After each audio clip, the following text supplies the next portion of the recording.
Ey musulmanlar, Resulullah aleyhissalatu vesselam aydıptır. Yughfaru liş-şehidi kullu zenbin illa'd-dayn. Ravahul İmam Ahmed. Bir adam şehit bolsa, din yürüysün, musulmançılık yürüysün deyip kanını seçip can verse, Allah şoň hemme günäsini geçecek.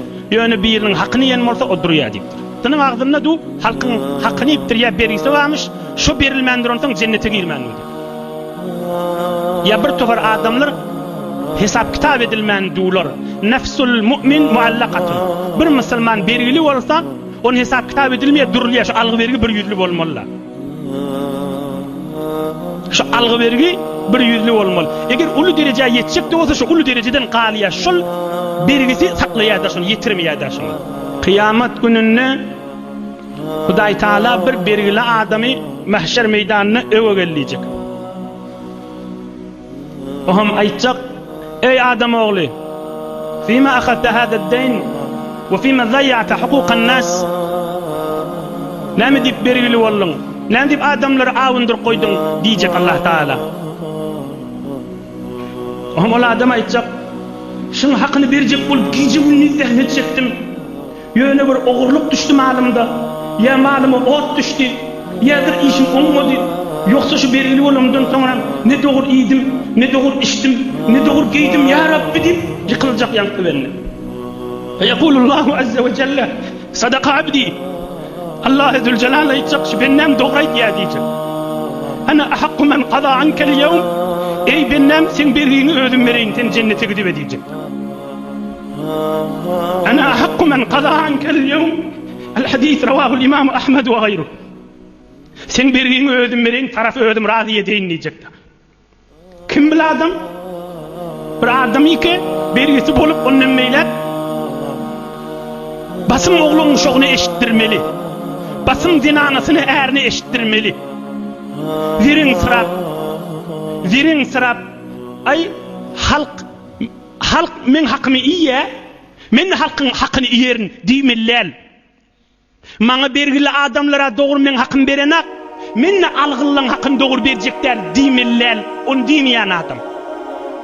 Gije unnil kaygı bolup, oğlunun şoğunun arasında siyasetini saklajak bolup, bildirmeni oğlunun şoğuna özüne gowy iýbiçki, gowy öý, gowy maşin, ay halkyň ýanyna siyasetini saklajak diýmellär. Birgi az wagtyny eşitdirmeli öýüne we dostlaryna. Hakyllar, ýaş oglanlar, jowan oglanlar, türkmen doňjyklam alyň şa hakly. Hudaý hemmäňizi algy bergi narahatçylykdan saklasın. Ýöne zindigide birden ýaş oglanlar, jowan dostlar, türkmen doňjyklam. Bir wagtda azajyk bergiä girsen, şu bergiden çykjak bol, ýene bergiä girme. Basym öýüňi eşitdir, dostlaryňy eşitdir. Zinanaň bolsa eşitdir, oglaryň şoňy eşitdir. Hay tesabymy çekeýin di, men şu jere bergiýim ma di.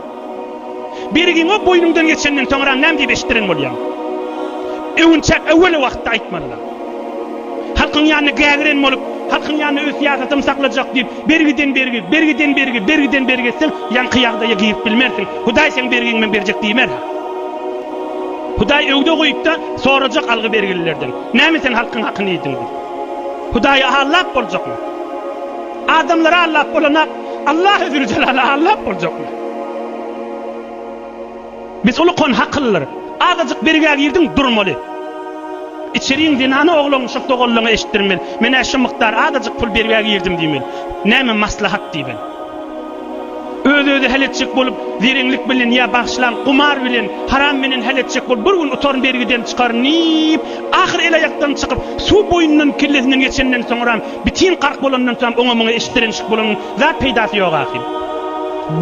Brabi o biride agyr bergiä girmegiň bir delili de yaş Türkmen inni önü ösperelli eşitdirin başşekşede bir afeti de yerdin birden pullanjak bolup etýär etmellerdir musulman assassadyr birden kärrek pullanjak bolup agyr bergiä girip narahat edip kan adamyň ýüregini agyrtmalar.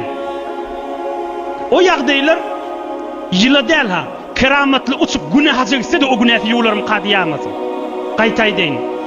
Şo ýagdaý bolup da keramat bolup haman aýtýanna günne Mekke'ye gidip 5 wagt okuyup gelse de kıyamet bu bakat yakası tutulacaktır ha. Fiqh Hanafi'dir Reddül Muhtar gözlek göramalı. Bergi sorulacak, algı sorulacak.